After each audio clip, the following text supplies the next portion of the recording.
Hello guys, welcome back ulit sa ating munting channel. Ito nga palang kusinero ng barangay na bumabati sa inyo ng magandang araw at magandang buhay para sa inyong lahat. Ayan mga lods, ang ating lulutuin ngayon ay talaga namang siksik ng vitamina. Walang iba kundi ang gulay na sigarilyas. Ayan, ginataang sigarilyas mga idol. Ayan, ganyan lang ang gawin natin para matanggal yung pinakamatigas sa parte ng ating sigarilyas. Ayan, babaliin lang natin at makukuha na natin yung matigas na parte ron. At syempre pagkatapos noon ay hugasan muna natin at hiwain ng ganyaan, pa-slanting lang mga idol. At ang pinili ko nga pala rito sa sigarilyas ay yung medyo violet or mapula-pula dahil meron din siyang kulay green lang, plain kulay green mga idol. Ayan, at syempre nagprepare na rin tayo ng pansahog. Meron tayong maliit konting pork, 200 grams, at syempre yung sibuyas at ang ating kamatis. Ayan, hiwain lang natin na medyo manipis ang ating pampa-aromatics at syempre yung ating bawang mga idol, hiwain lang natin.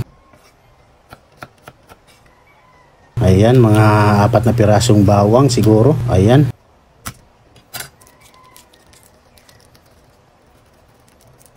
At syempre hiwain lang natin ang bawang. Pwede namang dikdikin, pwedeng hiwain. So depende sa ating diskarte kung anong mas mabilis na paraan para makapagluto tayo ng masarap ng ginataang sigarilyas. Ayan.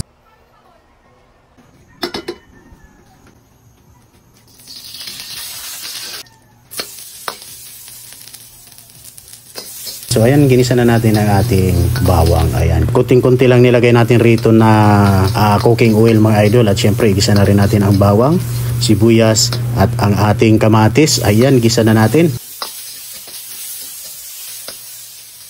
At syempre yung ating sahog na 200 grams na baboy. Ayan, 200 grams lang, huwag masyadong maraming sahog para lasap natin ang sarap ng sigarilyas. So ayan, nag-additional nga pala tayo rito ng konting-konting mga 2 kutsarang or 1 kutsarang bagoong mga idol.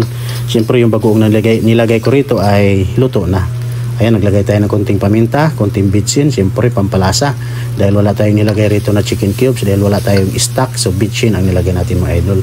So ayan, nilagay na natin ang ating hiniwang sigarilyas. Ayan, napakaganda nito, napakasarap nitong gulay na ito mga idol. Ayan, ginataang sigarilyas. Ayan, igisa-gisa lang natin, halo-haloin lang natin hanggang sa magisa natin ang ating sigarilyas. Ayan. At syempre lagyan natin ng siguro mga 1 cup na tubig para ito ay maluto lang bago natin ilagay ang gata. So palambutin muna natin ang ating sigarilyas para sureball na mamaya saglit na lang at maluluto na. Ayan.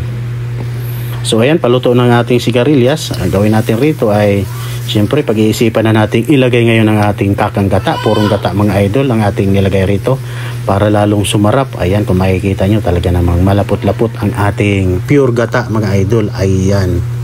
So ayan, hayaan lang natin siya na medyo mga 3 minutes siguro nating lulutuin pa hanggang sa magmamantika. 3 or 5 minutes pa siguro para lutong-luto ang gata at lumabas ang kanyang tunay na mantika. Ayan mga idol. So ayan, paluto na ang ating ginataang sigarilyas. Ayan, napakasarap, napakabango.